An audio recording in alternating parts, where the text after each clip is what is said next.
Imagine being buried alive, the weight of concrete pressing down on your chest, the air growing thinner with every passing second. Your body screams for oxygen, your mind races with fear, and yet, somehow, you find a way to survive. This is the reality of being trapped under rubble, a test of human endurance that challenges the limits of the body and the mind. When a woman survives 2 days buried beneath the wreckage of a collapsed building, it's not just luck. It's a story of survival shaped by a delicate balance of physical, psychological, and environmental factors. What makes some people endure when others don't? How does the human body push past its breaking point? And what lessons can we learn from those who survive the impossible? Let's dive into the science, the stories, and the secrets behind survival under rubble. Survival under rubble is one of the most extreme challenges the human body can face. When a building collapses, the odds of making it out alive drop dramatically. The World Health Organization estimates that 75% of earthquake-related deaths are caused by collapsing structures, and survival rates plummet after 72 hours without rescue. But every now and then, there are exceptions, people who defy the odds, like the woman who survived 2 days buried in the wreckage. What sets these survivors apart? The answer lies in a combination of factors that can mean the difference between life and death. From the desperate search for water to the quiet strength of the human spirit, every detail matters. Let's explore what makes survival possible in the most unlikely of circumstances. The first and most critical factor in surviving under rubble is access to air and water. Without oxygen, the human body can only last a few minutes. After that, the brain begins to shut down, and within minutes, unconsciousness and death follow. But water is just as vital, if not more so. The human body can survive weeks without food, but only a few days without water. Dehydration causes organs to shut down, blood pressure to drop, and eventually, the heart to stop. In the first 24 to 48 hours, dehydration is the leading cause of death for those trapped under rubble. For the woman who survived 2 days, finding even a small amount of water, whether from a leaking pipe, condensation on the walls, or a drop of rain, could have been the difference between life and death. But how do people even find water in the darkness? It's not always about luck. Survivors often rely on their instincts and knowledge. In some cases, they might drink their own urine to stay hydrated, though this is a temporary solution that can lead to further complications.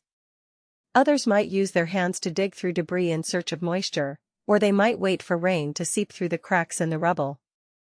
In the 2003 Bam earthquake in Iran, survivors who made it through the first 48 hours often credited the presence of water sources beneath the rubble for their survival.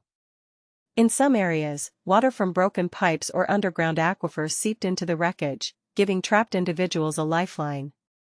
It's a grim reminder that even in the worst conditions, the smallest amount of water can be a beacon of hope. But water alone isn't enough. Psychological resilience plays a crucial role in survival. Panic, fear, and despair can consume a person trapped under rubble, leading to reckless decisions that drain energy and increase the risk of injury.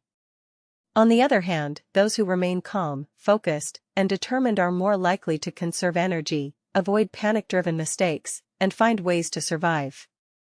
Studies have shown that survivors who maintain mental clarity and emotional control are significantly more likely to endure longer periods without rescue. Take the 2010 Chilean mining disaster, where 33 miners were trapped 2,300 feet underground for 69 days. Despite the darkness, the cold, and the uncertainty of rescue, the miners formed a tight-knit community, shared resources, and maintained morale through daily routines and communication. Their survival wasn't just about physical endurance, it was about psychological strength. They rationed food, kept each other motivated, and even celebrated birthdays to maintain a sense of normalcy. This kind of mental resilience can be the difference between giving up and fighting for survival. For the woman who survived 2 days, staying calm and conserving energy might have been the key to her survival. When trapped, the body's natural response is to panic, but that can lead to rapid energy expenditure and exhaustion.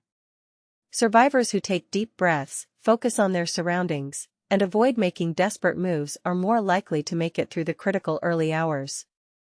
In the chaos of a disaster, the ability to stay composed can be a matter of life and death.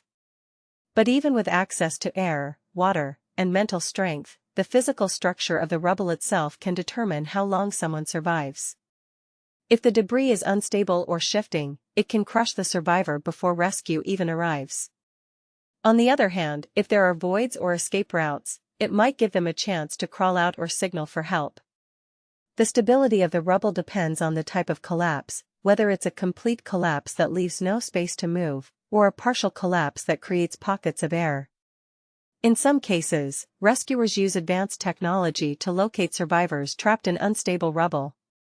Thermal imaging can detect body heat, while acoustic sensors can pick up sounds like tapping or shouting.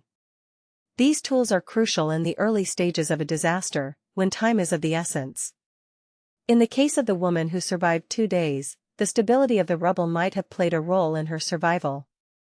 If the structure was relatively stable, she might have had more time to conserve energy and wait for rescue.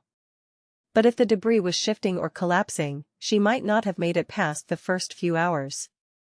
Another factor that can influence survival is the individual's pre-existing health conditions. Someone with a chronic illness, like diabetes or heart disease, might struggle more to endure the stress of being trapped.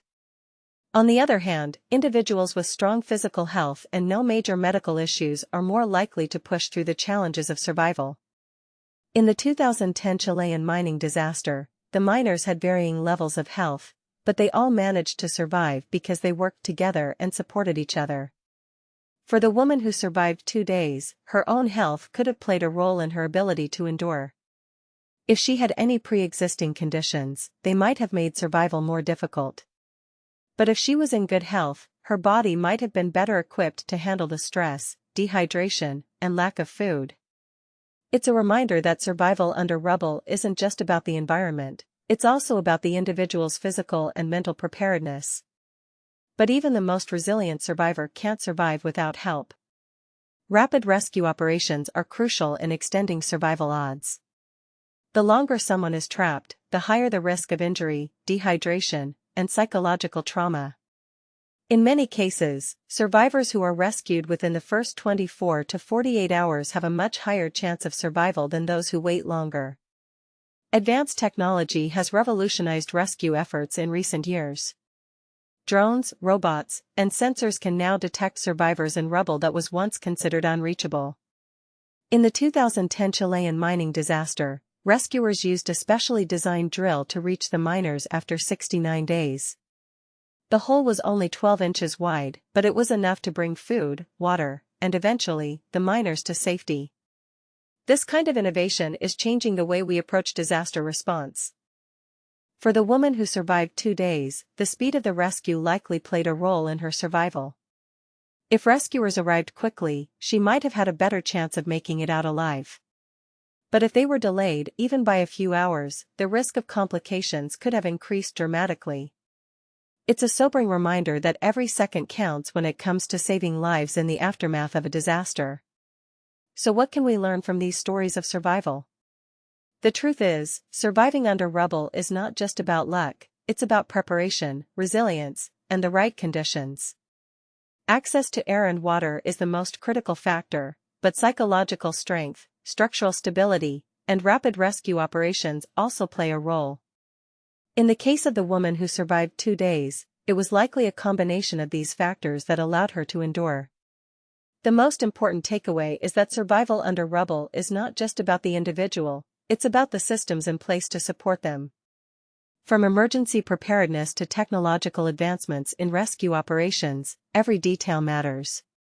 Survivors like the woman who made it through 2 days are not just testaments to human endurance, they're reminders of the importance of disaster preparedness, medical training, and the power of human resilience.